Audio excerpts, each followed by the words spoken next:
episode 249 with Bethany, Rolando, a fundraiser at a nonprofit who we know through a mutual friend, but more importantly, are equally obsessed with UFOs. And we are both huge fans of Dr. Stephen Greer's movie and book, Unacknowledged.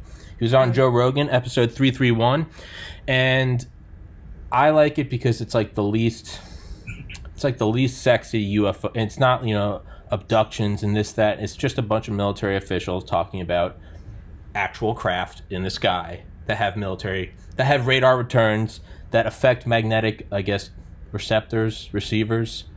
It's just a very, it's a phenomena, and it's real. And I hate it because most people look at it and roll their eyes and say, take off the tinfoil hat, or, all right, man, yeah, pass the shrooms, right?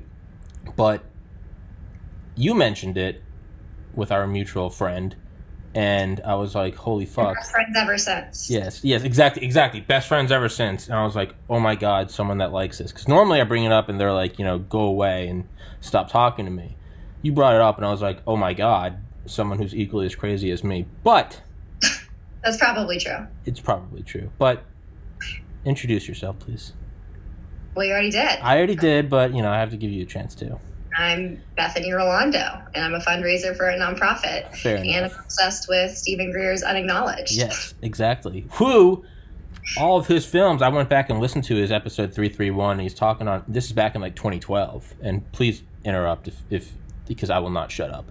Mm-hmm. He was back, is 331, I think it was 2012, and I've listened to it, not that I've listened to it 100 times, but he talks about how that the film that he was doing at the time, Sirius, Sirius, was all crowdfunded, blah, blah, blah. And then I remember him talking about the next movie, which came out in 2017, Unacknowledged. That was all crowdfunded. And then his most recent movie was all crowdfunded. I haven't seen his recent movie yet. Neither have I. Close Encounters of the Fifth Kind. Yeah. How can you watch it? Is it on any... I think it's on YouTube? Is it just on YouTube, or can you... I mean, I definitely didn't buy it the day it came out on Amazon Prime, but I think it's on YouTube now, and yeah. I know it's lacking because I didn't do that. I haven't watched it yet though. I've had it for I've had it since it came out. It came out right at the beginning of COVID. But I am literally like an evangelist for Unacknowledged. I think I've watched the documentary, 7 or 8 times right now. Yeah. And I remember one time I was traveling for work and I was out at a bar eating dinner, and I became friends with all these strangers, and then I literally got them back. They were staying in the same hotel, and I got it up and running on their TV. I'm like, if you could do one good thing today, watch Unacknowledged and then share that with at least one other person. Yeah, it's like Butters with the DMV. Have you heard of our Lord and Savior? That's what it is. Can I show you Unacknowledged? What is Unacknowledged? Well, I'm happy you asked. Whip out the pamphlet. Yeah, here's some literature. But I've argued with myself on it because I'm a psychopath, but also with my friend Trey Carney, who I've known since middle school. We've talked about it, and our mutual friend, who is very skeptical on it, he was like, I don't get the point of it. And the reason why I like Dr. Greer's work What? He was skeptical whenever we brought it up. I don't remember if it was you or me who brought it up first, but then the other of us chimed in, and then he was like, wait, whoa, what? Whoa, right? But he's a perfect example of someone that was okay, I believe, the CIA does shady stuff, and, there's probably secret cabals, but he was like, UFOs, he was like, and, to normal people. Which is the thing, because if you watch Unacknowledged, you look at thousands upon thousands upon thousands, not in the documentary, but, they have a whole filing cabinet full of government-issued documents. Yes. Acknowledging that there is the thing as UFOs. Yeah. And this is from people in different countries. It's not just from America. Yeah. And the most important thing is it's not people like you and me who are just aliens are real. And it's well, what is that based on? These are... they had on I had on Larry Holcomb, the author of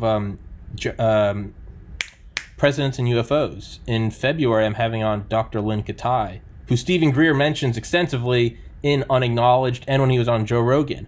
I'm so jealous. It's going to be awesome. Can I come up and hang out for that and just watch it? Absolutely, you can. I'm having on Nick Pope in December. I wasn't supposed to say that. I was saving that as a secret. Whatever. I'm having on Nick Pope in December, who was the head of the ministry. Okay, good. Everybody listening, keep it a secret. It's going to be all of our collective secret. It's all of my million viewers, right? But Nick Pope was the head of the Ministry of Defense, which is the UK's Department of Defense. Of course, it's a ministry, but their Ministry of Defense. He was the head of their UFO program for like 10 years. He's coming on the podcast in December. And I'm saying that to say that it's not just Bethany and I sitting here yelling like UFOs are real.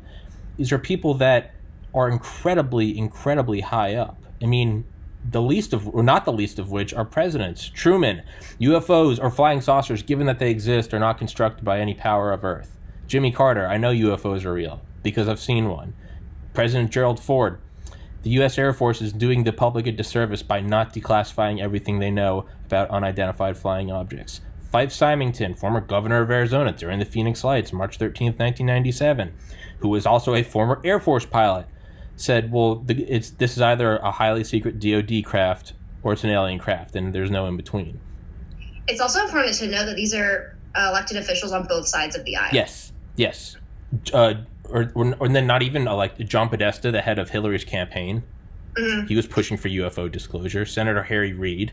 And then you have guys like, I mean, even on Joe Rogan recently. An interview on one of those late night shows. I can't remember if it was Jimmy Fallon or Jimmy Kimmel.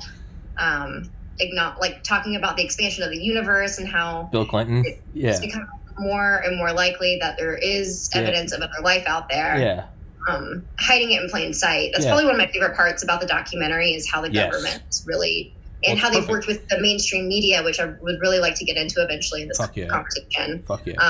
Hiding the whole idea in plain sight. Yeah. And then also you see from Hollywood this oncoming slew of all these alien movies that come out around that period of time. Mm-hmm. So, but go ahead with what you were saying. Yeah. Well, no, but that's exactly right. I mean, I think I don't remember who I was with. Might have been with my friend Matt in Baltimore. Shout out, Matt. I love you.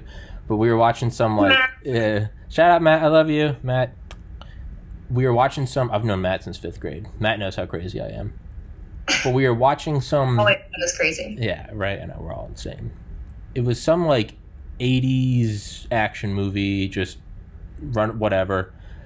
But we were looking at them, and it was all these just Nordic, square jaw, blonde hair, blue eyes guys with machine guns, and it was they're the bad guys. And you just knew it watching the movie. It's they're the hello Americans, and it was oh my god, the bad guys. And then we watched I think it was Transformers 2, which came out in the 2000s, right? Why the difference between Transformers and Transformers 2 though? What? No. The first one wasn't Transformers. The first one was a Die Hard movie. Oh, okay. Yeah, and then we watched later that night we watched Transformers 2 because we were having a really productive night and we were not smoking pot. But we were looking at it and they were made 30 years apart. And in the second one, they're going to take down this evil bad guys. And it's it's Optimus Prime. He's assemble. And they drive through some security checkpoint and they blow everything up. But what does it say on the bottom? And the words come out and it's unapproved nuclear program, Iran. And we kind of paused and I was and we were just stoned as fuck. And I was isn't it kind of funny how whoever the enemy is at that time, you can tell. 80s, who was it? It's clearly Soviet bloc nations, right? Right. 2000s, who is it? Clearly all the guys sitting on a bunch of oil in the Middle East. And as it goes on, you can slowly see it start to shift to what? China. And it's yeah. But so we looked it up, and the Department of Defense, no bullshit, has a liaison office in Hollywood. And their incentive is, for a movie say, Transformers, hey, you want all these realistic props instead of using shitty CGI, right? You want a real Hummer, a real F-22. We'll let you use all that shit for free. We'll cover all the cost. But if you could just send us your script ahead of time and maybe we make a couple edits and, make sure that flag's waving nice and well. And, there's a guy with brown skin. He's the bad guy. But there's an actual incentive to do that. And it's kind of like what Frank Zappa said. He was I think he said politics and Hollywood are just the entertainment arm of the military industrial complex. It's all one big corporation. And I was that's fucking brilliant. Yeah. Right? Yeah. But that's what it is you can sort of kind of push this idea. I mean, we're seeing it right now. And so today, November 16th, 2020, 12:33 p.m. Eastern time. Right now, we're seeing it with big tech. And but it goes every which way. And one of the ones it goes, well, even with Hollywood too. So like, celebrities that I've never seen so much involvement with the election, for instance, from Hollywood as I have, you know, trying to get everyone to go out and vote. And they've made like their personal mission, and they have these hashtags that partner with all of these nonprofits that are tied to definitely one side of the aisle more than the other. But I mean, this has been going on for a very long time, and it's becoming more prominent with the increase in our usage in social media. And social media by itself is a huge giant that needs to be addressed. You know, and I kind of go along with Joe Rogan on this, and how they're trying to claim that they're a private business, but then they're also trying to seek out help and safety from the government. And that's like, you can't cross the two. You can't intersect the two. Both. And so if you're going to be a private company, by all means do that. But if you're going to try to seek safety, and then claiming that you don't censor, because, you know, Mark Zuckerberg went on the record a few years ago saying that he wasn't censoring anything on one side of the aisle over the other. And then there was a lot of evidence of that actually happening in the years that came from that. And it definitely is something that the government needs to address, and they need to establish moving forward, because social media is a huge part of our life, and it's becoming even more a part of our life, and it's going to continue to become more of a part of our lives. Whenever you look at, you know, kind of that video I sent you about like the Great Reset and what they're trying to do through the World Economic Forum. And so but that's me going on a rant. No. It's absolutely true, because it's not going back in the box, right? It's not like this is some fad like Pokemon Go or something, right? Where it's like, all right, like this is. You play Pokemon Go? No, I never did, but. So I played it briefly, but I actually wasn't allowed to play Pokemon growing up. Well, no, we both grew up in heavy Christian households. It's right. It's devil worship, right? But it was really weird whenever it first came out, and you'd be walking around the park. Like, I live in Richmond, Virginia, and you go out to like Belle Isle, and then you just see a whole slew of people that are just all together, like in a circle, pre-COVID, obviously. And you're like just looking down at their phones, just kind of walking around like zombies, like trying to catch these Pokemon. And I don't judge those people whatsoever. If you're out and you have the time to go and catch Pokemon, by all means, go for it. But as somebody who doesn't play it, it was just really interesting. It was. I remember when I wanted to do stand-up comedy in like 2016. Like, you wanted to do stand-up comedy? I did I never knew that. I wanted to. In like 2016, I was so psyched to do it. Right, just like right when my life was just like pretty much just like off. I was like, I had like one wheel on the rails, and I was just like, I don't know if that's just like maybe that's a microcosm of stand-up comedy. Is that my most fucked up point? I was like, I'm just gonna go talk to people, and. Well, you can deal with it's a coping mechanism too. My mom always thought I would actually be really good at stand-up, because I have a very dry sense of humor, and I love to pick on myself and other people. So she thought I would always be really good at that. I think I was just at like a fucked up point, but I remember like one of the jokes I wrote down was like Pokemon Ho instead of Pokemon Go, and it was like, you can finally find those hot singles in your area, and like a moron, I was like, this is gonna be the joke that brings me to the stratosphere. And then I showed up at the place in Athens, Georgia, shout out Athens, and they were like, you have the wrong day, man, you're up next week. And that was enough for me to be like, well, this isn't meant to be, fuck this. This isn't what? I'm not in a good spot. I remember me and my buddy Kirby, I love you, Kirby, I was like trying to stop drinking at that point in my life. This is like summer 2016. And he was like, I was like, let's go back and like play video games. And like, he was like, I know what will make the night better. And we like stopped at Taco Bell. We picked up like $60 of food. Taco Bell is my favorite fast food chain ever. And I was an OG fan of Taco Bell. Like, I was going to Taco Bell back in the day. My grandma used to take us when she would watch us, and her post office was right across the street. And so anytime I stayed with her, I was like 4, 5, 6 years old. We would go to the post office, and then we go through the drive-thru at Taco Bell. So whenever people talk about, how Taco Bell is so cool, I should have definitely been one of the VIPs when they opened up that like resort down in Florida or wherever it was. Like, I should have gotten a ticket. I didn't, and I was very sad. But go ahead. All right. Well, I guess I don't like Taco Bell as much as you, but no one does. I was like, why am I going on a Taco Bell rant? Social media. But yeah, Pokemon Ho, Pokemon Go. Yeah, but they talk about, to bring it completely back around, but they talk about like using hiding it in plain sight, right, to keep people from bringing it up, because it's kind of like 1984. What was the party's final command? To not believe what your eyes and ears were telling you. There's something along those lines, right? And the CIA, and this is all declassified. It sounds like Alex Jones. This is all declassified shit. I'm just saying that. You actually got your impression. Yeah, it's all declassified. I'm just saying it's all declassified shit. You can look it up. I'm just saying I have good sources. If you look at it, it is declassified, especially from like the chief of counterintelligence, James Jesus Angleton, who talked about, hey, because we can only cover up so many of these UFO sightings. And again, declassified Air Force things, Project Blue Book, Project Sign, Project Grudge, all these things to say, basically, that's where the kind of the trope of like Dr. J. Allen Hynek, that was swamp gas, right? And it's in Men in Black, which you saw was swamp gas bouncing off of Jupiter. But they realized there was like, we can only do this to so many cases. And they're happening more and more frequently. July 1952, 12 saucers fly over D.C. They scrambled starfighter jets or Sabres after them. They're like, we can only do this with so many things. So why don't we just come up with a psychological warfare campaign? And that campaign was just ridicule people. And it's worked fantastically.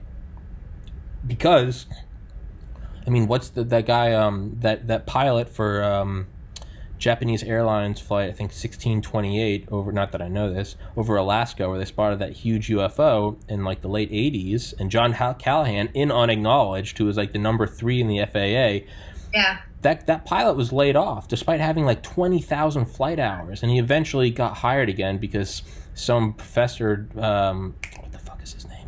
Some professor in the United States like made it his mission to get that guy rehired, because he was like, you have a fantastic pilot here. But this guy got fired because he was like, I'm a pilot, like I know what I saw, and this was a UFO. And so there is ridicule to where like people don't want us. It's and what actually leads me, the one thing I don't understand or know, and maybe you do, is how did Dr. Greer get all of these people who witnessed it on his documentary? Like, are they, a lot of them are older, and so they're probably, retired in some sense. I wonder if they felt or feared for their lives in any capacity after the release of the documentary, because the government is not in favor of letting people know about this. Obviously, that's the whole point of the documentary. And so, like, do you know, or do you have any thoughts on? So I know that he said for every person that's like in the, and also, so Unacknowledged is like an hour, it's maybe, I don't know, like an hour and 43 minutes long, but like not 2 hours long, right? Unacknowledged? I thought it was. Is it less than 2 hours? I don't know. I definitely don't have the exact time like memorized, but it's his actual. Yeah, I know, and it's. But so that's my bad. You know what? That's unexcusable. Podcast over. Thank you for showing up, guys. The link's in the description in the bio. But he actually does have on his YouTube page, Serious Disclosure, he has all of the witnesses that were on Unacknowledged. He has all of their full interviews up. And it's something like, I think it's 35 or 65 hours of all. So like in Unacknowledged, like. Get him to agree to do that. How did he get him to agree to do that? Yeah, are they agreeing to like protect them, or are they just risking it? Is there going to be any fallback? Are they worried about any fallback? That's what I'm curious about. Or is it because it's unclassified materials that were pretty much discussed in the documentary? There really is we need an attorney here, like, to come and talk to us about this. Yeah, I don't know. Yeah, find the attorney. Yeah, I don't. Yeah, I know. Really, right? That's what I need is. Yeah, I don't know. But I do know, he said, for every one of those, he said there were about 100 that he has video of that said you can't put it out until I'm dead. So he said so Unacknowledged is about 1% of the video he has. So my answer to your question is I think 99% of them are like, there's going to be retribution, they're going to fucking kill me. And 1% were just like, whatever, like big dick energy, like, I don't care, come at me, bro.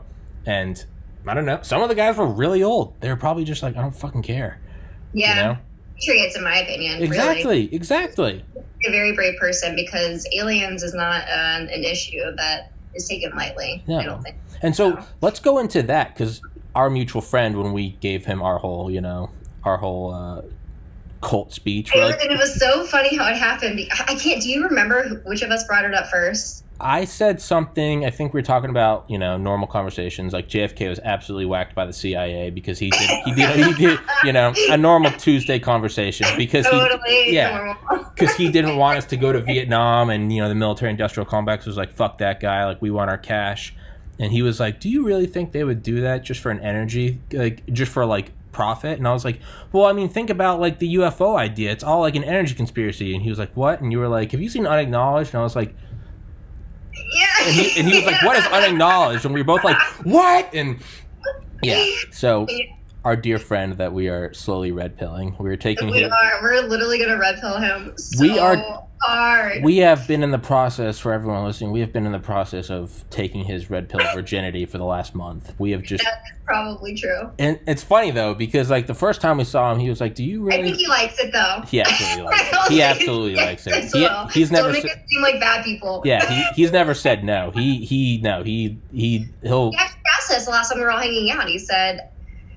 I'm still struggling with the UFO thing. Yeah. Can you guys further explain this to me? And I'm like, I feel like out of everything that, Tommy and I have talked about, like, UFOs are like the number one thing that you can totally jump on the bandwagon about. Yes. Because if you watch Unacknowledged, which I don't know if he has, maybe we should just keep pushing that. But if you watch it, they present so many government documents. Yeah.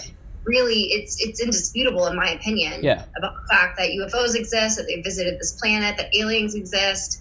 And why? So then the question becomes for me, why aren't we acknowledging it for the public? Yes. And I don't think it's for our own safety. I think it's to protect, corporate lobbyists, greed, special interest, because we could totally eliminate with energy that they have, which is eons beyond what we have.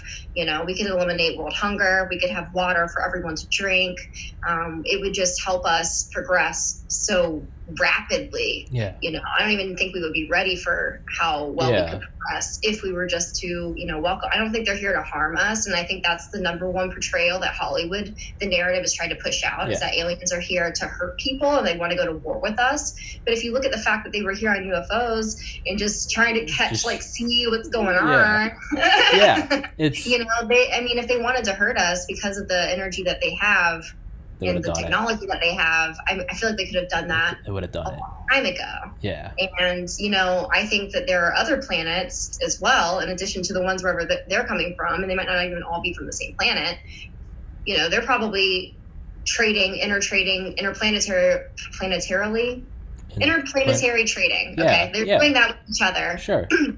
And so we're missing out on a huge opportunity that could really advance our entire society. Everyone in the world would benefit from it. Yeah, it's just the next level of evolution, and yet. But then you'd have Big Pharma go out of business, and you'd have Monsanto go out of business. They would all go out. It wouldn't even be comparable. I don't think there's any. I think it's like a singularity. I don't think we can look past what it would be. It's just like this vertical wall of progress. Or then they wouldn't want to let that in, and because lobbying is so heavy up on the hill, and special interests, and everyone has everyone in everyone's pocket, there's no way that they would they're not going to go down without swinging. No, sure. Absolutely not. I mean, it's kind of like what I had him on yesterday, an undercover ATF guy, Vince Sheffalou, and he said in his book, every once in a while you'd be undercover and like a biker would put a gun to your head and try to get you to crack, because your reflex is to grab your badge and be like, you don't want to kill an agent. So they have to train to not grab their badge, because what would an actual non-cop do? You would just be like, yo, man, why are you putting a gun on my head? Mm-hmm. And then he addressed the next thing. He's like, to you, Mr. Reader, in the answer to your question is, well, how did I not freak out? And it's not that I'm some badass. He was like, I figured by the time they had a gun at my head and I was acknowledging that there was a gun on my head, they would have already pulled the trigger if they were going to. So the fact that I'm now aware of them having it to my head shows that they're not going to do it. And that's what I kind of think of UFOs. It's by the time we see them and they're here, dude, if they wanted to ice us, they would have, Like, what do we do to like tense in Forever Like, what do we do to like tense in Iraq? We drop laser. They'd be here probably if they wanted to. No, exactly. We wouldn't. Like, think if you're just like a mujahideen fighter in the Middle East, and you've got sandals and a 50-year-old AK in a tent, and a laser-guided bomb from above the clouds, probably over the horizon, takes you out. You don't know what's coming. It's just you're just not there 1 second. And we're what, maybe 30, 40 years ahead of them technologically? What would a race do thousands of years ahead of us? We just wouldn't be here. So to our mutual friend and to everyone listening I think that there's almost like a straw man argument against aliens, because it's like, okay, what, the people would freak out, they'd jump out of their windows, and it's like, no, to me, although there is philosophical implications, I have more faith in people than that. So do I. But I look at like how Bob Lazar talked about it on Joe Rogan. He was like, sure, he's like, it's crazy to think, okay, there's another society out there in the universe. He's like, but I'll be honest, like, I didn't really care about that. I just cared about the technology. I didn't care where it came from, right? And that's kind of how I look at it, is like, that is a whole argument, religiously, philosophically. Every single sure. spectrum. But what I try to do, though, is to the skeptic, I try to bring it down to one level. I'm like, well, let's look at something we do know, right? We know oil companies don't like electric cars. We know that although Florida is the sunniest state, we know that they lobby heavily to not allow solar panels there, or they put up a lot of red tape to get them. We know that happens. We know that Dick Cheney's company Halliburton made $43 billion in profit off the invasion of Iraq on the deaths of 1.5 million civilians. We know that happens. None of this is a conspiracy. We know that Apple throttles your battery life, so you have to buy a new one. If we know all of that, it's 2008. We know these motherfuckers just take money and just cut people home. They don't care. If we know that, what is the single biggest vice grip they have on the balls of the world? They can literally and figuratively turn the lights on and off. The petrodollar, the fossil fuels, they have that over everyone, right? It's like human trafficking. Why do they give these girls like heroin? Because it make them addicted. So even if they want to run away, they can only go like an hour before they're like, I have to get, because I'm having withdrawals, I'm freaking out. They have us on the petrodollar. They could shut off your laptop. They could shut off your car. Just the oil shipments stop. We know that's real. So, if something showed up, theology, spirit, philosophical, all that aside of, oh my God, there's another living species. If they showed up from light years away in any sort of meaningful time, we would have to go, okay, there's clearly a power source, no pun intended, that is out of this world for them to get here. Again, don't need to worry about the philosophical implications, but object or UFO came from planet A to place B. That requires a lot of power. Right. What is that power source? Well, if that power source subverts your petrodollar grip on the balls of the world, well, if you're in charge and you've worked really hard over the last century or two to build up this grip on the world, are you gonna give it away? No. Mm-hmm. And that, to me, that is the easiest explanation for why you're covering it up. When you think about it that way, you go, oh, it's not the people can't handle it. You're like, oh no, it's just these same assholes that have been fucking us in the ass every day for the last century. Yeah, this is par for the course. And that, I appreciate this, because like I made that claim and then you've now backed it up with all of these different examples. Yes, but like, we know that's the truth, right? I mean, right. Think of like music industries, right? Early 2000s, like LimeWire, it has to go because it was taking all their money, right? It's not that they cared that, it's not like we can't have 5-year-olds listening to, Lil Jon, like, to the windows, to the walls, till sweat drops down my balls. No, they're like, we're losing money. To me, that's all it is. We're losing money. That's all it is, right? So if a UFO shows up and there's some guy like Bob Lazar, it's like, hey man, we can reverse engineer that and just have clean drinking water for everyone, because desalinization of the ocean's water is an energy intensive process. But if we just have limitless energy, right? I mean, why was Eisenhower so obsessed with nuclear energy? Because it would be, quote, energy too cheap to meter. It's just, the entire thing is this free power source. So if there's a power source that shows up and is essentially free, well, you got all these guys who their grip on the world is... It's certainly not their personalities. It's certainly not a product they offer. personality. They're not winning us over because they're great, speakers. They're winning us over because when you step out of line, your country gets destroyed. Right. If someone comes down, it's like, hey, here's the alien battery. Just fucking plug it in. Your house runs for the next 1,000 generations. Well, now all of a sudden, you don't need to vote for the guy who's taking money from, ExxonMobil or something. It doesn't matter. To me, that's just, when you break it down to that, to me, I'm like, oh, that's like the least sexy, most realistic, most plausible explanation. And rant. But, right? I mean, that's what I think. And again, for everyone that's still skeptical, don't listen to Bethany and I. Watch Unacknowledged. Go watch Unacknowledged. Watch Unacknowledged. Holy shit! It's. I mean, it was a 5-star admiral, Lord Hill Norton, from Britain's Ministry of Defense, who's the head of MI6, MI5. They're the RAF, everything. Well, even beyond that, though, look at the documents that Dr. Greer brings up, which are how they're working with mainstream media to make sure that they avoid mentioning anything about sightings or trying. They literally say that they are working with the media to dissuade the public from looking into the issue. Yeah. Like we're all skeptical about government. I don't care about what side of the aisle you're on or not. We're at a place in America where we don't trust government. Trump's in office, people hate him. If a Democrat's in office, people hate him, and no one is trustworthy of government. And so for me, I think this is the best time for people to be watching something like Unacknowledged, because there's a natural skepticism there. Yeah. And so whenever he pulls out all of these files from decades ago, right?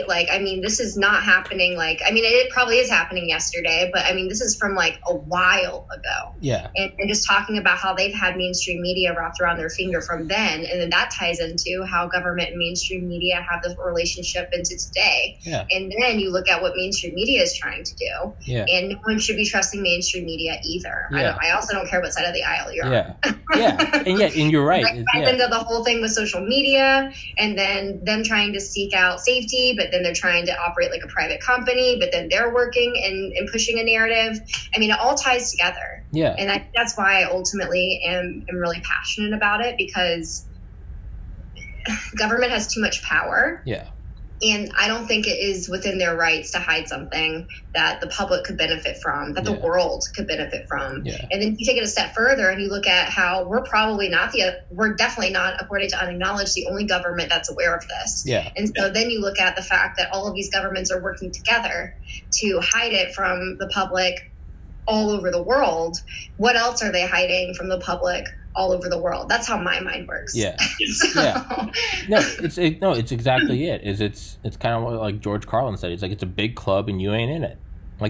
That's what it is, right? Because because that frees everyone from under the thumb of the government. And not only that, it's I think they bring it up in Unacknowledged. I know Larry Holcomb brings it up. And that's another insane book, Presidents and UFOs, who's been on here. And another one, Leslie Kane. How long ago did you have that podcast? Because I think I missed it. I think I've had him on twice. And I think both in the last 4 weeks. I'm going to go back and watch absolutely. it. I love your guests that you have on your podcast. Thank you very much. They're very fascinating. I can't believe that you just started it last year. And the caliber of people that you're getting on is very impressive to me. Making me blush. Thank you. It's definitely it's definitely working better than I ever thought it would. Not to not sound confident about it, but for a reason. Yeah, I hope so. You're meant to do. I fully believe that. Yeah, and I'm fully going to use this to it's all a front just to get closer to the UFO. That's what it's a long time. It is. I would love you forever if that were true. It is absolutely true. The long term, the long con is, hey, if there's an 8-decade conspiracy to keep UFOs secret, well, hey, you got to fight the long con with the long con. So I'm just coming in. Here you are. Yeah, right? In the game. Right? I mean, fuck. What does Joe Rogan do? You can go back to his first episodes. He's obsessed with UFOs, to having on Commander Fravor, having on Bob Lazar, having on George Knapp, Jeremy Corbell, having on all these guys talking about UFOs. That's what actually got me onto Joe Rogan. I can't remember which one it was, but it was about aliens and UFOs, and I was hooked ever since then. Yeah. And that's so. Now we're kind of getting thrown a curveball, though, right? Because we just went on this long rant about why they're keeping it secret. But then, this past, I want to say July, maybe June, there was a New York Times article co-authored by Leslie Kane, the author of UFOs, Generals, and Government Officials, who have tried to get on this podcast, but she said no, thank you, very politely. But go on this podcast. Miss Kane, please come on my podcast. No, I've messaged her a lot, and she has very respectfully said no. So, hopefully soon. But it's... She co-authored that New York Times article that Rogan screenshotted and posted on his Instagram that the military or the Pentagon has in its possession, quote, craft not of this world.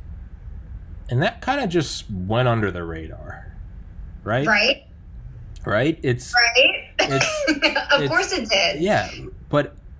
Of course it did. Yeah. Just like how you sent me an article about what happened in Beirut. Oh, yeah. Right? And so and this is different. This is sex trafficking or human trafficking or allegedly. Alleged. You know, but like that, I totally missed that story.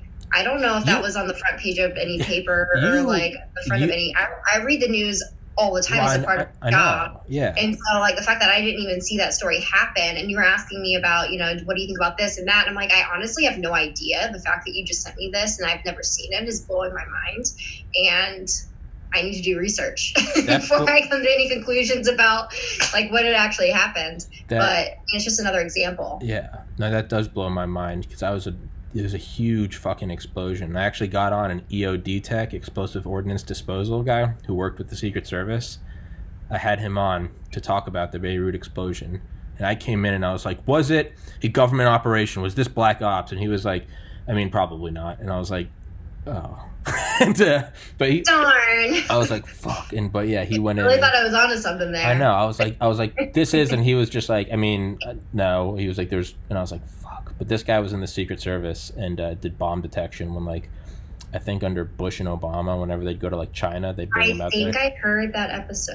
Yeah, Will Ely. He's a cool guy. He taught me on air how to make homemade explosives from Home Depot. So well, let's not do that because we don't want to. Well, I mean, wave to the NSA because I think that episode really put me on there.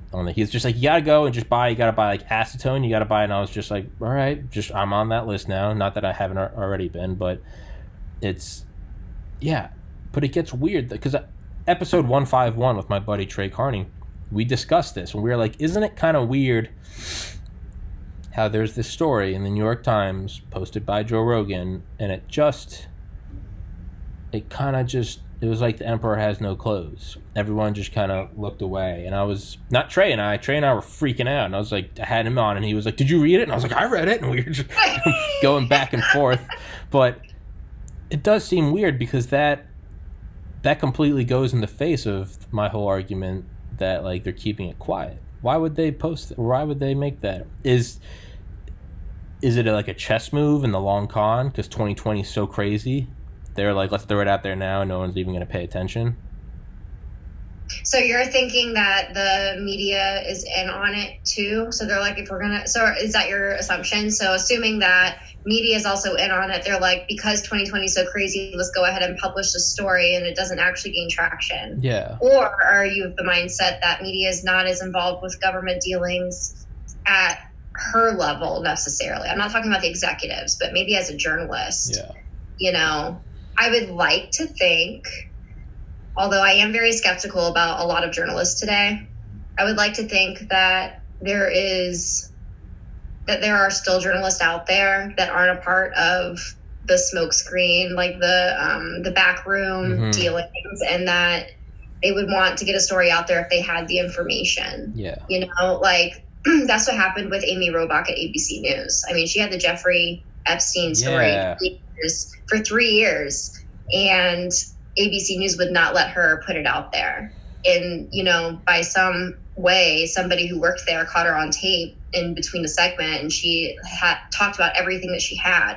And then she ended up being punished. Yeah. And so it's like, on one hand, I totally see what you're saying about, media, and it's kind of, you can see it as one, and that they're in with the government. And I do believe that. But then on the other hand, I do think that there are journalists out there that are really passionate about journalism, and that if they have a story, they want to be, just because you're naturally competitive. I mean, if you're a journalist and you have to break the story first, and so like if you want to have a career in that, you have to be very aggressive in pursuing that. So it's like I could see it both ways. I could see it where they would want to publish it because they think no one's paying attention because of 2020. But then I can also see them wanting to publish it because maybe it is 2020 and people are paying more attention to the news than they otherwise would have been. Okay. Yeah. I definitely. What do you think? No, I definitely see that. I think well, like, did it gain traction with anyone else? And what paper again was this? This was in the New York Times. New York Times? Yeah, which is why it gets hairy. Like the god of all. Yeah, which is why it gets a little hairy, because it's like, why was that there, right? But then we also have the Pentagon acknowledging Commander Fravors, I guess, FLIR, forward-looking infrared, the camera tape of the UFO off the coast of, San Diego in 2004, saying that's not ours.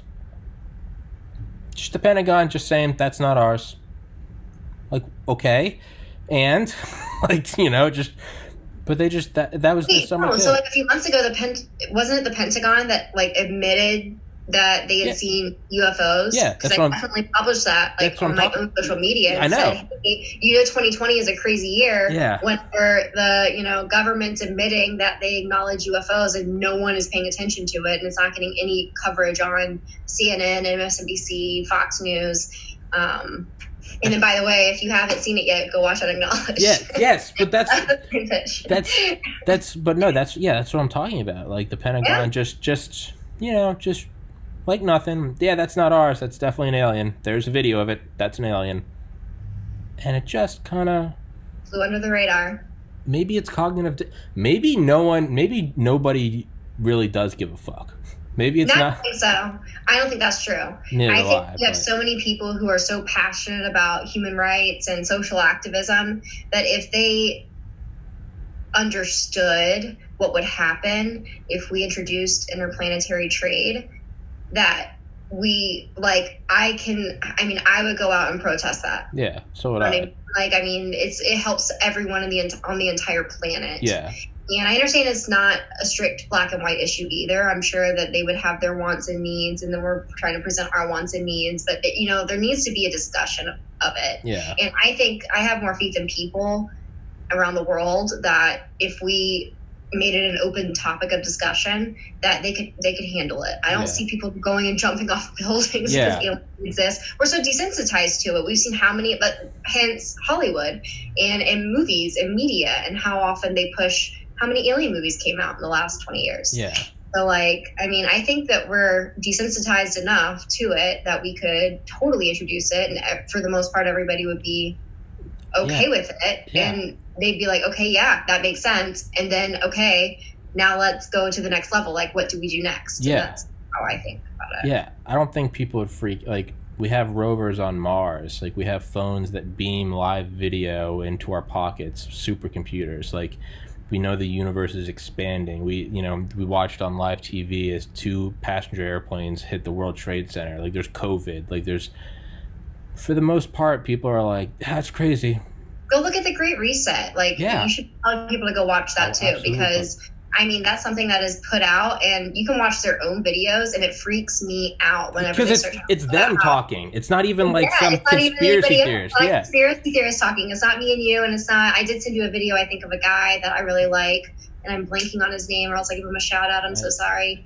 But he uses their videos and then kind of breaks it down in 20 minutes. And they talk about, we already helped people with limbs and being able to walk again and all of this. Think about what we can do. People are so afraid to think, to speak freely because they're afraid of what their thoughts are, and then they just start talking about how they want to infiltrate our thoughts. Yeah, we want to create space for free thought, and it was like, bitch, what the fuck did you just say?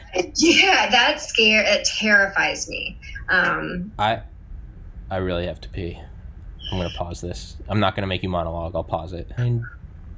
And we're back. Sorry, I had to piss because I have the bladder of a pregnant woman or a racing. What's the saying? I have to piss like a racehorse, or I have to piss like a pregnant woman? I have no idea. I I've never heard either of those. Of course. All right.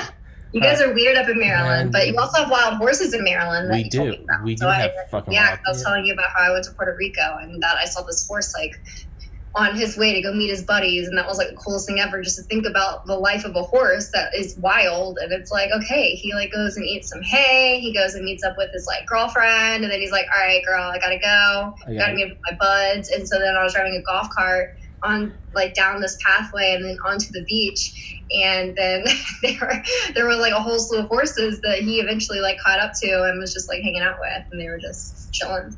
Do you think I think so. Commander Fravor was on Lex Friedman's podcast. And they were talking about UFOs and how they were like hovering over water when he saw them. Mm-hmm. I'm just thinking of horses because he was like, what if they were just talking to dolphins? Like, what if we're not like the smartest thing here? Well, I mean, we don't even know anything about the ocean, right? Like, we can talk about space all day long, but the fact that we don't even invest enough money into, we can't even explore the deepest of the deeps of the ocean. Yeah. We only have access to places like Antarctica. We'd be able, I think, to what the fuck is going on in Antarctica? Oh my God! What is going on? And again, you know, this wasn't an unacknowledged. So anyone that was hoping to just stay on UFOs, now this is your stop. I hope you enjoyed the train. You can get off now. For everyone else, you know, put up your tray seats and your tray backs, and from the ceiling are now going to fall tinfoil hats. So put them on and buckle the fuck up, because what the fuck is going on in Antarctica? Dude, I have no idea. It's crazy. I have 1,000 different conspiracies running through my head. Go into them. But like, it's astonishing to me that every single country has a flag down there. Yeah. But then they all agree that there's no way to like massively, like you can't just, I mean, you can go down there and you can tour it and all of that, but you can't get to certain places. Yeah. And I always ask, you know, what's going on in those certain places. Yeah. And well, it's the perfect like denied territory, right? I mean, because it's that every country has in common, like major, you know. Yeah, not the North Pole. No one cares about the North Pole. The North Pole is just like there's a lot of oil up there, so we're out there like, you know, everyone's trying to stake a claim. But the South Pole is like no one will go there, and we all. It's like the one thing we can agree on. Like we will kill each other at the millions, but all of a sudden we're all just coming together. Like, but hey, South Pole, like come on. You know, we can all be adults. That was that, and I'd like to see it. Do what? Is there an actual agreement written up about it? If there is, then I haven't read it. I think there's an agreement that no one will stake a claim to it. That could be complete horseshit. I might be fake news. I might be. Yeah, I might be fake news. Like I said, hey, everyone, that all citation-backed discussion stopped at minute 51. This, we are now. This is now. You know, you are now here. At your own volition. We're not staying on track. There's no citations. Nothing we say. Don't use it against us. There is no citations backed up by nothing. This is wild speculation. This is. But you know what? At least we say that, because most mainstream news places, they do that anyway and just throw it off as news. At least there's right, and that's what's crazy to me is that you have actual news outlets that are going out there and they release videos of people moving their lips, and you see what they're saying, and then they try to discredit it or label it as disinformation. Yeah. But then a lot of journalists, they don't want to give up their sources. I understand that. But then they just say, like, our source, and then we just take that automatically as truth. Yeah. Or we read the story in the paper. Yeah. Or online. Who reads a paper these days? Yeah. Well, I always get that when I post Project Veritas shit on Facebook. My friends are like, I'll just have you know that he's a well-known right-wing conspiracy theorist. And I'm like, I don't think so, but I'll just humor you. Let's say he is. What is the video of the man's mouth saying? You know, and it's that, who was it, Scott Fogel, who was the guy in 2016? Like, yo, man, like, we use mentally ill people to do shit for us. Make no mistake. I remember posting that. And that was that was a guy working on Hillary Clinton's campaign, and I remember that. And mind you, I was still pretty left at that point, but I remember thinking this was 2.5 years after I lost my brother to suicide. I was like, so left. I was, but this was 2.5 years after I lost my brother to suicide. And I remember thinking, I was like, fuck, that's evil. That's pure evil. We pay mentally ill people to do shit for us. Make no mistake. And I remember posting that, and one of my friends was like, dude, James O'Keefe is a fart. I didn't know anything about him at the time, and I was like, that may be true, man. But I remember I was like, if you could just go to, you know, timestamp 4 minutes and 11 seconds, what is the man in the video saying? But I'm just saying, they edit, and I'm like, what is he saying? What is that man saying? Think if I sat here and just started screaming the N-word and saying kill all Jews. And someone said, well, okay, but you know what? CNN aired it, and I'll have you know, CNN's pretty left. They'd be like, what did Tommy say at this timestamp? Out of context or not. Well, that wouldn't happen, though. Nobody would look at CNN and say, oh, that's too left. Well, that's what I'm saying. Like, don't pay attention to it. If it comes out on CNN, if it comes out on, you know, any mainstream media, then it's pretty much just taken as truth. Yeah. And that's my plea to people and anybody watching is, you know, there's a love-hate that I have with technology and social media and the internet. But one thing that it has done is given we the people the power to go and do our own research. And you can, you know, there's a lot of fake stuff out on the internet too, but you're smart enough to like go and read it and decide for yourself what actually is true and what isn't true. Yeah. And, you know, we really as people need to harness that to our advantage. And that comes with any topic, not just aliens or not just Antarctica or not just, you know, whatever video James came out with. That's for anything. Yeah. Yeah. And that's one thing I always think is like people that think like that needs to be censored. And it's like, why? And so like, because people might believe it like that right there. I'm like, you're not the babysitter. Yeah. We're at a precipice, I guess. Is that the right word? Where impasse, precipice, crossroads, where we have to decide, do we want to help people think for themselves, or do we want to free people to where they can come up with their own conclusions? And I know government doesn't want that. They want sheeple, is what I call them. People who, you know, if you're driving down the road and you get to a stoplight and you see like 6 cars in one lane and then the other lane is totally empty, and it's like, you know, I'm like, sheeple, they just follow along, you know, why not just get in the left lane? There's less cars in the left lane. Yeah, it's just or right lane. It can be vice versa too. Yeah, but it's right. It's listen to what they said that it's not real or this didn't happen, and it's like but who said that? Like I always look at it as like, you know, well, so-and-so, you know, well, Snopes said. And I'm like, dude, Snopes is a guy and his wife, no different than me. And that'd be like if you and I started we call it. Who's fact-checking Snopes? And who made them that's like going to Wikipedia. And colleges don't even let you, for the most part, use Wikipedia as an information source. If Snopes was like Einstein, Neil deGrasse Tyson, and like Carl Sagan, and they had like a whole like panel of like researchers and they live streamed their fact-checking, okay, Snopes is just a guy and his wife. That's it. I could make something called Popes. That'd be like, well, you know, you check. Probably not, because Popes is like an actual like. Yeah, well, it'd be like you could just check. Well, okay, fuck it. Tommy's podcast. Well, Tommy's podcast said that there's election fraud. So, and what's the first thing? Well, that's just the guy's podcast. Exactly. It's just Snopes. It's just CNN. It's just Fox News. Like these people aren't. Like they're not a cut above. Like they're not, you know, sure, I respect them for building like a multinational corporation. Like sure, I'll respect the game. It's a standpoint. They're doing great. Yeah, right. But they're just people. Like they're just people. Like they go home and they like yawn and like look in the mirror, like pop a pimple, like take a shit, you know, go home and, you know, lay in bed and they're just like, ugh, I don't want to do this tomorrow. They're not some like almighty, like, you know, deity on like a high pillar on top of the mountain, like, I will tell you truth, my child. Like they're just fucking assholes like you and me. And so if you can say Snopes said, well, speak for yourself. Like me, not like you. It's I guess I can't be sometimes. No, but you know, it starts so slowly with, we can't have Alex Jones yelling and ranting because it's dangerous to the population. Oh my God. So that is why I love Joe Rogan so much. And we're giving him all these shout outs. I don't know if you can link it down in your description for Joe Rogan and the Alex Jones. I don't think he needs my help. That's true. But he actually says, whenever he brings Alex Jones on, he's like, you know, we're friends and I get a lot of hate for being friends with you, but you say a lot of things that are true.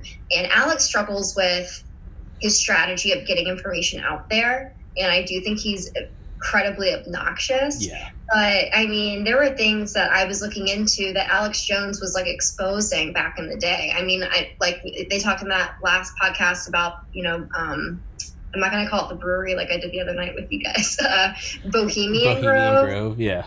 Yeah. And so like that was actually something that I was looking into. And then I was looking into it after Alex Jones released it, but then I found his video about it and like the news that he had like released. And I'm like, oh my God, like Alex was literally ahead of the curve in this. And but because he doesn't, and it's hard as someone who claims to be, I don't know if Alex claims to be a journalist. Does he claim to be a journalist? I don't think so. But, it's hard to I'm a red-blooded American. How much do you, I know you've got that down. How much do you care about what the public thinks of you versus just getting the information out there? Yeah. And he's clearly built a following of those that are on the right, even though he claims to not be, because he was actually very anti-Bush, and I was very anti-Bush. He was incredibly anti-Bush. That's the thing. Right. As was I, though. Yeah. As was I. Yeah. And so, like, I think it's interesting that Joe brings that up, and I'm glad he brings that talking point, because I think it helps Alex amongst, like, the millions of people that listen to Joe Rogan, in terms of, Joe gets in trouble for being friends with them, but he's friends with him anyways because, I think he's probably a good person. Yeah. But like also the stuff he puts out, there's a lot of stuff that he puts out that is legitimately true. Yeah. And because he's discredited by a lot of people, no one pays attention to it except for his followers, and he's not given a lot of weight. But he's ahead of the curve on a lot of this stuff. Yeah, and it's very easy to discredit him because you just gotta pull up a clip of him being like, interdimensional aliens are here, they're sucking the life energy from our kids. I'm telling you, Joe, I know there's a post-human era coming. It's very easy to look at him and go, this guy's fucking crazy. But then then that's also something that like you have to ask yourself too. Like if you're gonna be like a professional podcaster, which you should, you're really good at this. How much do you want to care about what people think of you versus you actually saying, and I know you have zero cares in the world, but, and Joe Rogan's able to get away with it. Alex Jones is able to get away with it, but with really only the right side of the aisle. And so that's something that you're going to have to consider as you start to gain more followers and gain more traction. How much are you going to care versus like what you put out? It's just, it fascinates me. Yeah. Like inside of the business and like how all of that works. Yeah. No, I don't care at all. And it's not even some edgy, I'm very open that I lean more right, but I'm also open that I voted for Obama and then I voted for Romney and then I voted for Bernie. And that is just like, I don't know if I missed this backstory, but you're going to have to fill me a little bit on. I voted for Obama when I was 18 in high school because it just seemed like a good idea. I don't know. I was 18. Like a good idea. Seemed like a good idea. Hey man, I'll give credit where credit's due. He's a good speaker, and I took it hook, line, and sinker. Half black president. I didn't give a shit. I was like, fuck yeah. I was Randy Marsh from South Park. I was like, hope it change. I was like, it's gonna be better, Stan. Like that's what I was. Just admit it, that's what I was. 2012, after being pre-med. Because of Bush, though, was it because of like? I think so. Yeah, probably like, yeah, because that seemed objectively bad. I was like, we aren't supposed to be in Iraq. Like. Even as like a 15-year-old, I was like, why are we in Iraq? Like, and then 2008, the financial crisis. I remember the primary reason I actually voted for Obama is I can remember now. This is when I first kind of getting obsessed with like biotechnology. This was like 2 years before I decided I wanted to be a doctor. And I was really interested in like stem cells. And like I was like a one-issue voter. I was just like, one guy wants to make it legal to do research on stem cells and advanced medicine. And I looked at it as sort of like American exceptionalism. I was like, I hated that, like Germany and France and China were getting ahead of, and that was legitimately like 16 when I was like reading all this. And I was like, why aren't we at the forefront? And that's what I wanted. I was like, I just wanted to see stem cell research. And that's why I can honestly say that's why I voted for Obama. And in 2012, after being pre-med for like 3 years, just studying nonstop around the clock, I was like, I want to help people, but I was like, dude, I also want a huge paycheck. Like, that's what's getting me through this. And I had two uncles who were surgeons, and they both said, and they were like, if, this is going to make your life hell on earth. And when a bunch of not other people are going like, it's going to be great, when a bunch of like lifelong physicians were telling me like, this is going to be hell on earth, I just remember thinking, I was like, fuck that. And so I voted for Romney solely because I was like, I don't like the idea of Obamacare. I didn't vote for Romney. Yeah. And then I voted for a party. Well, that's because you're a cool person who actually has, deeper and more All consistent. scholars are going to be like, wasted a vote. Wasted a vote. Fuck off. Vote for whatever the fuck I want, Eat a bag of dicks, you dirty commies. But in 2016, I was in a really bad place in my life. It was 2 years after I lost my brother to suicide. I was smoking a lot of weed and doing a lot of psychedelics. And not a lot, 4 times, but I'm not even trying to like throw shade at Bernie, but that's why I voted for him, because I was just maybe there's some truth in that. I was in like the worst spot in my life, and I was like I need help, and I moved home, and as I started to get my life back and I didn't vote in the presidential election in 2016. That was right when I moved home, and I just wasn't in a good spot. And then as I sort of started, getting sober over the next coming years, losing weight, not all of it, but losing weight, working hard at graphic design, working hard on this podcast, I started to kind of become like pre-med me again. I started to, no one's going to give me anything. I have to pursue, I have to go take what I want, and I'm going to get it, but I'm not going to let anyone stand in my way. And I just started resonating with Trump. And I know it's like, oh, you fucking Nazi, but I was like, look, yeah, sure, he's an asshole, he's got an ego and a half, but I was like, I just don't think there's anything wrong with putting your country first, just like France should put France first, and China, I hate them, China should put China first, right? It's because to me, I'm like, the big thing that happened to me at that time in my life was self-love, was like, I'm not a piece of shit. It's not my fault my brother killed himself. And I was like, and it's not my fault, friends around me aren't happy. Like, I need to take care of me. So on a bigger scale, I was like, America needs to take care of America. Canada needs to take care of Canada. Like, because it's like an airline, right? When the emergency oxygen drops down, please fix your mask before anyone else. Because if you pass out, you can't help anyone. But if one person in the plane gets their mask on, they can put on someone else's mask who can do another person, and it can take off. But if everyone tries to help everyone else, we're all going to pass out and we're going to die. So that was my mindset, was like, I don't think there's anything wrong with taking care of America. Like, Trump says a lot of crazy shit. And yes, on like the surface, I think he's funny. The memes are great. But ultimately, I don't think there's anything wrong with like his second day in office. He scrapped the TPP, the Trans-Pacific Partnership, which, by the way, the left, and as a lefty at that time, had been screeching against for 4 years as it was in the pipeline, the Trans-Pacific Partnership Act, Hillary Clinton, a hemispheric Western open market without borders. I was like, that's objectively bad. And so I was just like, get it away. Get rid of it. I don't think there's anything bad. We're going to bring back troops. Oh, but we're the Kurds. The Kurds. I'm like, no one, you didn't know who the Kurds were yesterday. But now that Trump is saying, I'm like, I don't, because look, we can keep our troops there and they can die, or we can bring them home and these people can die. It's cold, but someone's going to die. Yeah, I'm going to stand by what I think. Bring them home. I don't give a fuck. Don't get in what George Washington, don't get caught up in foreign affairs. And I know the world's a lot more complex now, but still. So there are some things that why I voted for Obama are the same things why I voted for Trump. And that's the truth. Is I was like, hey, let's put because what was Obama? It's like, we're going to put money in, again, stem cells. I don't care what anyone thinks. We're going to do this so we don't fall behind the rest of the world. That's just another way of saying America first. That's just, he said hope and change, but that's another way of saying make America great. I'm going to shut Guantanamo. He didn't do it, but he said it. And to me, I'm like, what? He didn't do it, but he said it. No, he didn't. But still, I'm justifying my draw to him. I'm going to take us out of Iraq. I'm like, good. We spent $5 trillion over there. We don't need to do that. These are all the same reasons why I voted for Trump a week ago, or the same reasons why I initially voted for Obama. So to me, I'm like, so that being said, that's my whole like left and right jump. So it's, when it comes to circle way around to your question, my idea of how am I going to go forward doing a podcast, to me, it's very simple. I'm going to say what I believe in, and I try to have on guests that challenge my beliefs so that I don't become rigid and calcified in my position. And ultimately, at the end of the discussion, even if we're at each other's throats, agree to disagree, man, agree to disagree. What a great country we live in that we can say that, right? My buddy Ernie, who is the antithesis of me, white skin looking like an Aryan from New England, Republican. Ernie, dark skin from Mexico, immigrant who worked in the Democratic Party. But we also used to drink vodka together in college and play Mario Kart, and we're still friends, and we text each other, and we get heated sometimes.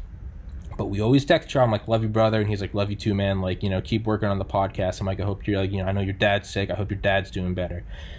I love having people on like that, because at the very least, the fact that we can agree to disagree, to me, is amazing. The fact that Kathy Griffin can hold a severed head of Trump, I'm like, you know what? Goddamn, no other nation in the history of the world are you allowed to do that and not be put against the wall. And it's terrible and it's offensive. Snoop Dogg has a video where he kills Donald Trump. Offensive and terrible. Goddamn, there is no other nation in the history of the world as progressive as us that would allow you to do that. And the reason why I am currently what you would call right, even though I don't think my position has changed in the last decade and a half, is because I want our right to agree to disagree. And right now, there is one side that doesn't want you to agree to disagree. Say this, or you get canceled. Ice him. Shut him up. He's a Nazi. He's pariah. He's not allowed to have a job. Fuck him. Destroy his property. Dox him. Put a mask on. Scream anti-fascist and beat him with a bike lock. Fuck that. Two things. One, I don't think I can say anything else until you feel better now.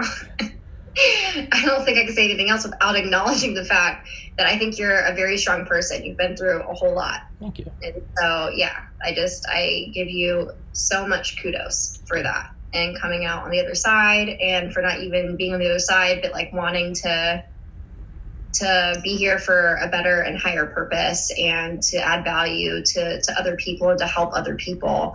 And I think that you're going to do that. And so like, I commend you for that. Thank you. Two, you should watch The Hidden Agenda. I think I've texted it to you like 1,000 times, but it's a really great documentary, and it's very boring, but it was the guy who actually, and I'm blanking on his name too, I'm the worst. He came up with the Red Pill Convention, okay. And he's the guy who's the author of Jekyll Island, and it talks about, the Federal Reserve and all of that, but he goes into how one political party was infiltrated by the Communist Party whenever the Communist Party found out it wasn't going to make it as a party of its own, here in America. And so I think it's a really great educational tool kit for you. And I'm going to keep annoying you about it until you watch it. Please so you just need to go ahead and add that to your list. I will do because that. I do think that there are people the majority of people who are involved on one side of the aisle or the other are very good and genuine people who want to help their fellow man. And one side thinks that it's, with less government, and then another side of it they think is with more government. That's why I also recommended to you like a trigger warning, Killer Mike, is because if you look at, without mentioning political affiliation, if you look at the exact issues, me and Killer Mike agree on like almost everything. And that isn't like, it's so funny. But then he talks about getting government involved. And me personally, I'm like, well, no, government doesn't necessarily make everything better. We need to give more power back to the people and handle it from that approach. But we still want the same exact. And so I can totally see, you going from like one side of the aisle to the other. I mean, I couldn't vote for Obama in 2008. I was not old enough. But in 2012, I couldn't vote for Obama or Romney because I thought that they were both two sides of the wrong coin. Yeah. So like, I just, that's why I went third party, because I really try to vote on principle.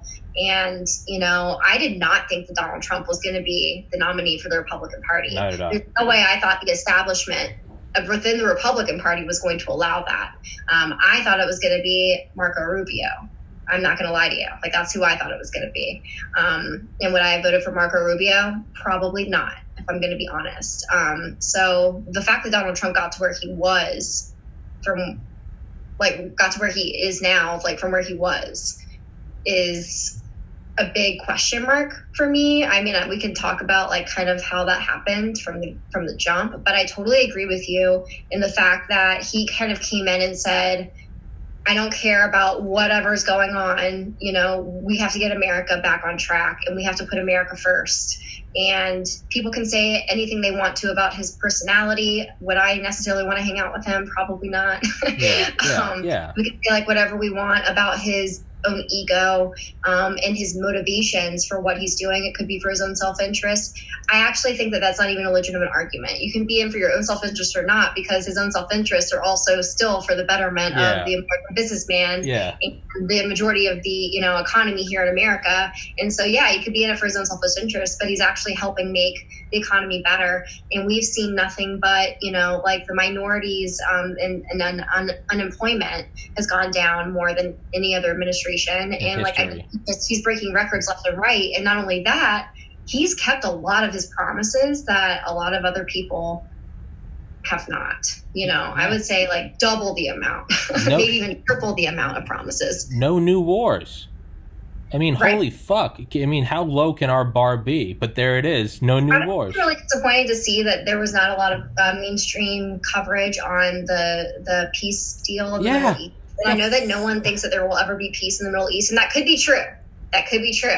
However, when is the last administration to actually put forward a document that these countries have signed to where they agree to peace? Like, how long ago was that? Yeah. And ask yourself that question. So, and there's no coverage of that. There's no coverage of that. None. Like, none. Yeah, and there's this weird. It's 1:41. I'll keep you for a couple more minutes. Okay. There's this weird. Like, you can't admit anything he does is good. Like, he's not allowed to have one. To me, that is like a stalemate that at the very get-go. Like, well, then we can't progress past that. If we just... Everything Orange Man does is bad. Like, why? You could lay off the self-tanner a little bit. Yeah, absolutely. Absolutely. No, he looks like a fucking moron. Like, let's just be real. He looks like a moron, dude. But... You actually... So, before we go on to Trump any longer, because I really don't want to talk about Trump that much. Okay. Just because I'm tired of talking about everything. The election's going on. I got you. See, it's just like, I feel the worst for Melania Trump, because Melania is gorgeous, beautiful, self-made, knows how many different languages, 5 or 6 different languages, has taught her son the same. He knows multiple languages, and has stood by his side. And they chastise her and demonize her and refuse to give her anything. Like, she doesn't get front page of Vogue magazine or any of these girly magazines that people like me like to read. They did that for Michelle Obama. I mean, Hillary Clinton. Think about like what she actually put up with Bill Clinton. And you've interviewed Juanita Broderick, who I am a big fan of, and like Hillary still stood by his side. Yeah. And media still defended Hillary Clinton. I'm defending my man. That's right. Yeah. And they had Hillary's back on that. And then with Melania, they literally just demonize her and make her look so negative in every angle. And she, didn't ask for any of this. She wasn't trying to be in political office. Unlike Hillary Clinton, that has made it her life mission, starting out as a Republican and then going towards the Democratic Party and then being married to Bill Clinton would, I think, just to stick it out so that way she could run for president. Yeah. Melania is the opposite, the antithesis of that. And so I hate to see her being dragged through the mud over something that has to do with her husband, whenever I think she's handled herself with grace and dignity, and she's still out there, and she's really big on helping children. And, I am such a fan of Melania. I think that she's just a boss. Yeah. And she doesn't go out and she doesn't say anything negative about anybody. She just sticks to herself. She does what she stays in her lane. She does what she does. And I think that she's an example that every single woman can look up to, because if you're a woman working in a professional world, you're going to have to deal with a lot of stuff that comes your way. Yeah. Believe it or not. And so, like, she's somebody that I think should be an example over somebody who's like a Hillary Clinton or even Kamala Harris. So there's that. Yeah, you're right. If she was any other party, I agree with you. If she was any other party, she'd be painted as like, the 2020 Jacqueline Kennedy. Isn't she the first immigrant, like, first lady? I don't know for sure, so I don't want to say yes or no. Actually, yeah, no. Let's just. But I mean, yeah. And then not only that, if you can see like attacks on her, and you go to any YouTube video or any Reddit post or any Facebook post, or look at any comments, and it's always like, this bitch can't even, like, she can barely speak English, and it's like how quickly the tables turn. right? When you're anti-immigrant, and then she's like, I love like America, and they're like, oh, she can't even talk, and it's like, Jesus Christ, right? I know. It makes me very upset. How is that not the American dream? You taught yourself 6 languages and you married the president, right? Yep. And she was she had her own career. Yeah, I mean, she was making it. She married Donald Trump, and I don't know her motivations for that. I'm not going to claim to. It could have been for love. It could have been for something else. However, she married who she married. Yeah. And like, she's sticking by him and she's supporting him. And I think that she's like such a good example of somebody in her position that any little girl should look up to. Fuck yeah. Yeah. Well, let's wrap it up on that note. 145. I guess so. I don't know. That's I think that was a perfect podcast. Everything from UFOs to Melania to Antarctica, which we are going to do another episode purely on Antarctica, and that will be that. What? Who are you doing an episode on Antarctica with? You. Oh, that's what I was saying. I was like, no one else is going to have this conversation with me, but you are. I will happily do that. We should both wear like tinfoil hats. That I was going to say, or just like the fuck, what word were like Eskimo jackets. Eskimo jackets. You know what I'm talking about? Parkas? Parkas, there we go. My brain's frying. Yeah. Eskimo jackets, yeah. We've been talking for a very long time. We have been. Thank you for doing it, man. Thank you so much for doing it. Thank you. I hope you had fun. Isn't it a blast? So much fun. I know, for sure. It was so much fun. All right. Well, you're a good person to talk to. Thank you. Hold on. I'm going to wrap this bitch up.